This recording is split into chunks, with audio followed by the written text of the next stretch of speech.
2 கொரிந்தியர் 8ஆம் அதிகாரம் 9ஆம் வசனத்தை வாசிக்கும்போது தெளிவா வாசிங்க. நம்மளுடைய கர்த்தராகிய இயேசு கிறிஸ்து கிருபையை அறிந்திருக்கீங்க. அவர் ஐஸ்வர்யம் உள்ளவராக இருக்கிறார். நீங்கள் அவருடைய தரித்திரத்தினாலே ஐஸ்வர்யம் ஆகும்படிக்கு உங்கள் நிமித்தம் தரித்திரமானாரே. ஆமென், ஸ்தோத்திரம். அப்ப தேவன் அவர் தரித்திரமா ஆகினாலும் நம்மளை ஆசீர்வாதமா வைத்திருக்கிறார் இல்லையா? ஆமென்.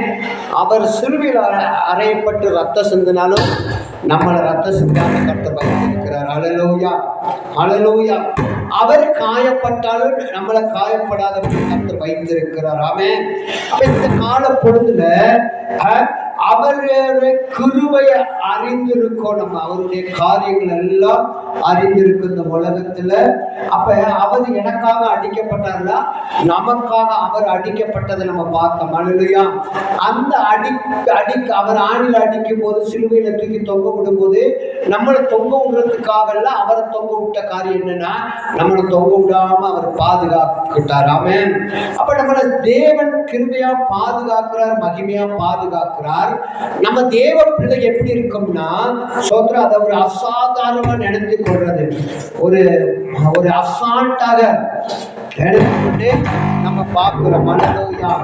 இன்றைக்கும் ஆண்டவராக இயேசு கிறிஸ்து அப்படியாக செய்யறதுக்காக தேவ சமூகத்தில் நம்ம என்ன செய்யணும்? நம்மளை ஒப்பு கொடுக்க வேண்டும். ஆண்டவரே, எனக்காக பட்ட பாடுகளுக்காக, எனக்காக சிந்தப்பட்ட ரத்தத்துக்காக, எனக்காக அடிக்கப்பட்ட காயங்களுக்காக, எனக்காக பாடுபட்டதுக்காக மறுபடியும் ஆண்டவருக்கு நான் நன்றி செலுத்துகிறேன்.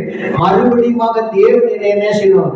கிருபையால் நடத்த வேண்டும், மகிமையால் நடத்த வேண்டும். மறுபடியும் உன்னதமானவருடைய சமூகத்தை நான் நோக்கி பார்க்க வேண்டும்.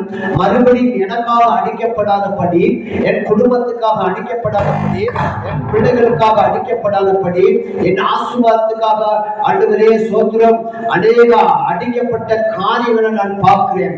ஆனாலும் தேவன் என்னை என்ன செஞ்சிருக்கிறார்? ஆசீர்வாதமா வைத்திருக்கிறார். ஆனாலும் பரிசுத்த ஆவியானவர் என்னை ஆசீர்வாதமா வைத்திருக்கிறார் என்று சொல்லி நம்ம நாள் என்ன